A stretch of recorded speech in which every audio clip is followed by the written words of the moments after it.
How to remove debit or credit card on Temu. Hello everyone, welcome back to our channel. In today's tutorial, I will show you guys how you will be able to remove your debit or credit card on Temu. So go ahead and launch your Temu app.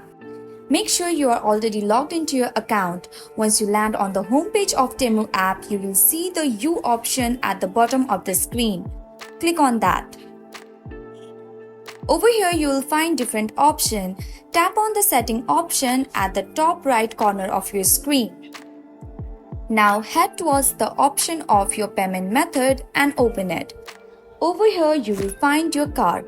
Now what you have to do is tap on that card, and with that you will get the pop-up, do you want to remove your card? You have to select the option yes, I want to remove my card, and with that your card will be removed.